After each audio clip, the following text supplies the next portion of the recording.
Gusto mo bang ma-experience ang ganitong effects mga pao?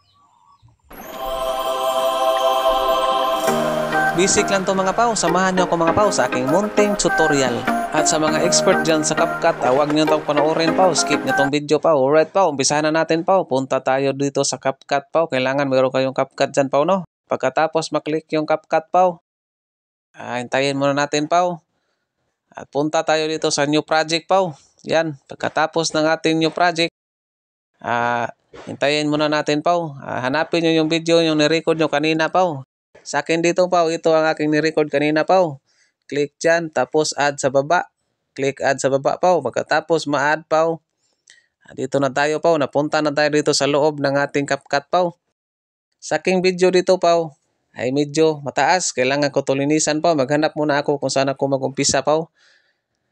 At ito pao, dito napili ko mag-umpisa.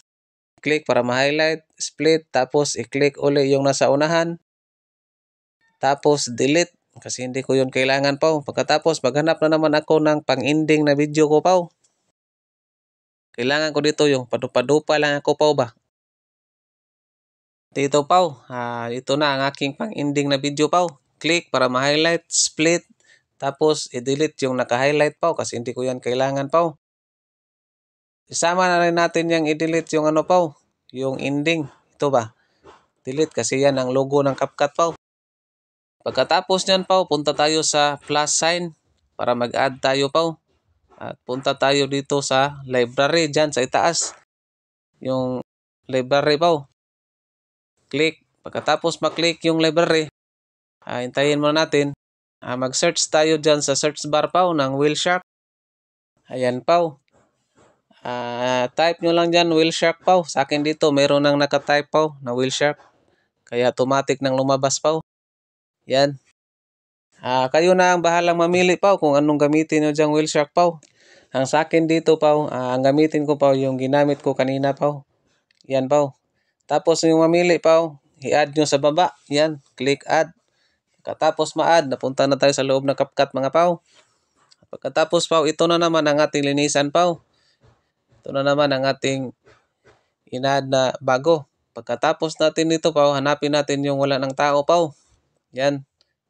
Click para ma-highlight, split, tapos i-click yung nasa unahan, delete kasi hindi natin yan kailangan yung mga tao. Pagkatapos pao, i-click nyo dyan pao para ma-highlight. Tapos hanapin natin yung ano pao, yung overlay ito para malaglag. Pagkatapos mag-overlay, i-drag natin siya pao papunta doon pao sa unahan.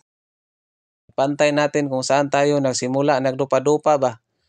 Yan yung in-split natin kanina pao ba. Yan, dyan tayo nagpadupa-dupa kanina. At pagkatapos, i-click para ma-highlight. At adjust. Kailangan palakihin nyo. Palakihin nyo yan yung video nyo pao. Takpan nyo lahat ng ulap na makikita. Pagkatapos yung matakpan pao, punta tayo sa pao, sa dulo. Yun, hanapin natin yung sa baba pao, yung mask. Right? Kasi i-mask natin siya. Yan. Pag-click dyan mask, piliin nyo yung horizontal. Yan, horizontal. At yan ang resulta pao. I-drag nyo sa baba pao. Ipantay nyo dyan sa guhit. At kayo nang bahala pao para matakpan yung guhit pao. Para hindi halata ba. Yan. Kayo na mag-adjust dyan pao. Yan ang sikreto pao. Yan o. Kayo nang bahala mag-adjust yung hindi halata yung guhit mga pao. Pagkatapos yung ma-adjust, okay na, check. Pagkatapos, i-drag natin dito. Kailangan natin putulin yung nasa dulo pao kasi hindi sila magpantay pao. Yan, pantay natin. Click para ma-highlight, split, tapos delete yung naka-highlight. Pagkatapos nito, punta na naman tayo dyan sa itaas. Click natin yung nasa main video natin. At hanapin natin sa baba ang duplicate. Kasi i-duplicate natin siya pao. Yan. Pagkatapos ng duplicate, hanapin naman natin yung overlay habang naka-highlight pa siya.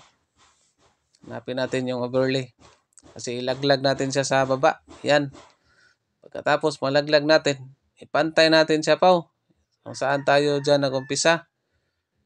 Yung una, yan. Yan, kailangan pantay dyan pao. Pagkatapos, i-click natin para ma-highlight yung in-overlay natin. Tapos, siya na naman ang ating i-duplicate. Yan. Pagkatapos natin mo-duplicate pao, ilaglag natin siya dito pao, sa baba. Drag natin siya dito. Ipantay rin natin siya pao. 4 na sila dyan pao, magkapantay. Alright. Pagkatapos pao, i-click natin tong nasa ibaba. Yan. Click para ma-highlight. At pagkatapos ma-click natin yan pao, hanapin natin yung remove BG. Ito pao, yung remove background. Ito. Pag-click natin dyan pao, kayo nang bahala pao. Sa akin dito, naka-auto removal ako pao. Pwede kayo sa custom removal.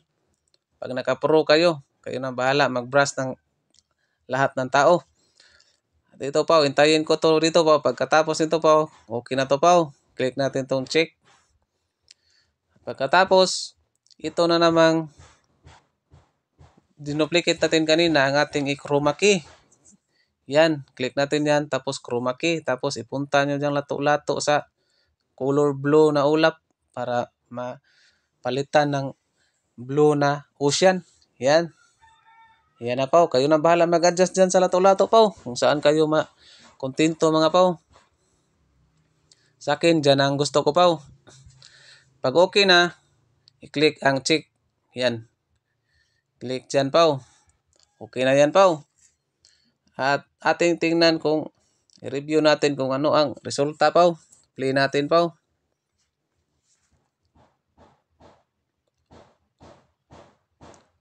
O yan pao. Yan ang resulta pao. Okay na yan pao. Export na natin siya pao. Pero hindi pa to tapos pao. Kailangan muna natin i-export to. Yan. Export. Pag export natin pao, hintayin muna natin pao. Lagi lang tayo naghihintay dito pao. Alright, pagkatapos ganyan na pao, click natin yung done, yung nasa itaas. Done. Ibig sabihin, tapos na. Yan pao ba? Yan. Merong done dyan pao sa itaas. Yan. Pagkatapos maklik, punta naman tayo dito sa new project. Mag-new project na naman tayo ng bago. New project gani. Alright. Click new project. Tapos piliin natin yung in-export natin yung kanina pa. Yung ginawa natin ba? Yan ba? Yung 9 seconds. Piliin natin yan pa. Yun ang ginawa natin. Kasi lagyan pa natin siya ng magic. Yan. Pag-click natin, add. Diyan sa baba. Dandahan lang tayo pa. Para masundan nyo pa ba? At ito na pa. Ito yung in-export natin kanina pa, yung in-edit natin kanina ba. At dito pa, hanapin natin yung pasimula kung padupa-dupa pa ba. Doon tayo mag-umpisa maglagay ng magic pa. At ito pa, i-click para ma-highlight, split. Tapos hanapin natin yung animation. Hanapin natin yung animation pa. Parang wala nang animation dito Nasaan na ba yung animation? Ito pala pa. Yan, animation. Pagkatapos, piliin natin yung fade in. Para mag-fade siya. Pag in niya ba? Feed in. Pagkatapos, punta naman tayo sa speed niya, normal. Gawin natin 0.3 pa. Pagkatapos ng 0.3, smooth, slow-mo. Okay na yan pa. Check. Pagkatapos nito pa, okay na to pa. Export na natin to pa. Kailangan mo natin iset ang ratio ng 9.16 pa.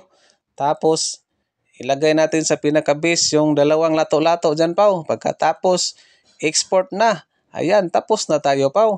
Pag 100% na ito mga pao, okay na yung video nyo pao. Tapos na kayo mag-edit pao. Hanapin nyo lang sa album nyo mga pao. Maraming salamat sa inyong panonood mga pao. Sana nasundan nyo aking munting tutorial mga pao. No? Shoutout nga pala kay Barangay Councilor ng aming Barangay Poblasyon Buenavista Bohol. Barangay Councilor Marlo Melension. Shoutout sa iyo pao.